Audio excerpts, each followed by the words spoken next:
Hello বন্ধুরা, জিজুর তো তরই সইছে না, সেই জন্য দেখো সন্ধেই বিয়ে করতে চলে এসেছে। তারপর আর কি, বাড়িতে নিয়ে চলে এলাম। তারপর একটা ঘরে বসিয়ে দেওয়া হয়েছিল, আর এদিকে আমরা সবাই মিলে দিদির সাথে যার যা ছবি তোলা ছিল সেগুলো তুলে নিচ্ছিলাম। তারপরে শুরু হলো আসল রিচুয়ালস।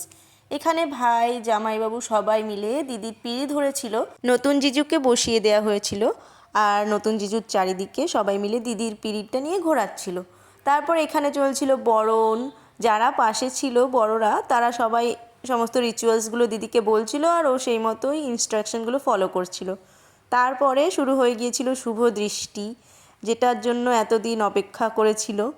তো ভালোভাবেই শুভ দৃষ্টি কমপ্লিট হয়ে যাওয়ার পর চলছিল মালা বদল। আর মালা পরাতে গিয়ে হয়েছিল একটা অসুবিধা, কারণ জামাইবাবুকে তো ভালোভাবেই মালাটা পরিয়ে দিয়েছিল, কিন্তু দিদিকে পরানোর সময় হচ্ছিল মুশকিল। তো অনেক চেষ্টার পর মালাটা পরানো হয়ে গিয়েছিল। তারপর শুরু হয়ে গিয়েছিল বিয়ে। এখানে ওরা বিয়ের জন্য বসে পড়েছিল, আর বিয়েটা শুরু হয়ে গিয়েছিল। আশের মাগো সরস্বতী কণ্ঠে করি বর মোর গলে তুলি যে কোকিলার স্বর কুমেতে বন্দিলাম হিমাল মহাজন তার হিমেতে কাপে এই ত্রিভুবন ডাইনে গৌরী পায়ে গেল হর গৌরী বিয়ে হলো প্রজাপতির মুচু হলো শিলে বলে গৌরব। এইভাবে বিয়েটা কমপ্লিট হয়ে গিয়েছিল। তারপর জেঠুকে সবাই প্রণাম করে নিল।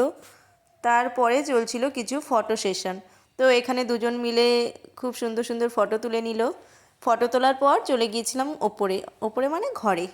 তো ঘরে গিয়ে আমাদের রিচুয়ালস আছে, কিছু খেলা খেলতে হয়, তো সেই খেলাগুলোই এখানে খেলা হচ্ছিল, আর প্রচুর পরিমাণে হাসাহাসি মজা ঠাট্টা চলছিল। তারপরে আর কি চলে গিয়েছিলাম খেতে।